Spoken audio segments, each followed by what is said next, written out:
Inawezekana umeshawahi kuzisikia sababu nyingi sana zinazohusu kwa nini mapapa huwa wanabadili majina yao, na ni siri ipi inapatikana kwenye jina la papa. Uchaguzi wa jina la kipapa ni desturi yenye uzito wa kiroho na kihistoria ndani ya kanisa Katoliki. Ingawa katika karne za mwanzo mapapa walikuwa wanatumia majina yao ya ubatizo, na huu utaratibu ulianza kubadilika na kuwa na nafasi kila papa mpya kuwa anachagua jina lake ambalo linaonyesha dhamira yake na msukumo wake wa kiroho ama urithi wake anaotaka kuendeleza. Hii desturi ya kuchukua jina jipya ilianza katika karne ya 6 ambapo papa wa kwanza aliyerekodiwa kubadili jina aliitwa John wa pili, ambaye alizaliwa na jina la Mercury, jina la mungu wa Kirumi. Kwa kuwa haikupendeza kwa kiongozi mkuu wa kanisa kubeba jina la kipagani, aliamua kubadili na kuitwa John wa pili, na hivyo kubadilisha ama kuanzisha mila ya mabadiliko ya majina kwa mapapa. Sababu zinazomsukuma papa kuchagua jina fulani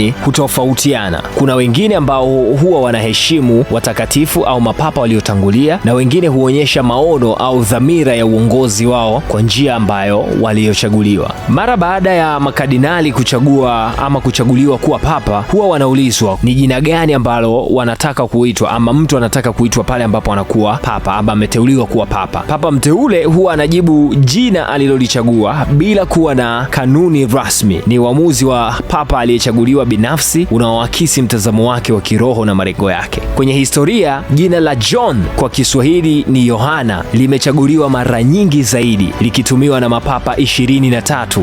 Yeye Papa Francis alichagua jina la Francis kwa kumwenzi Mtakatifu Francis wa Assisi, ambaye alikuwa ni maarufu kwa unyenyekevu wake pamoja na upendo kwa maskini, na jina lake lilitoa ujumbe wa matumaini, mageuzi pamoja na ukaribu na walio pembezoni mwake. Uchaguzi wa jina la kipapa sio tu kwamba ni ishara ya heshima, bali ni tangazo la nia na mwelekeo wa kiroho wa uongozi wa papa mpya. Ni mwanzo mpya kwa kanisa na kwa dunia nzima, na ndiyo maana mapapa huwa wanabadili majina yao, na hiyo ndiyo siri iliyopo kwenye jina la kipapa. Hii ni Central Zone Republic. Subscribe, share pamoja na kucomment. Asante.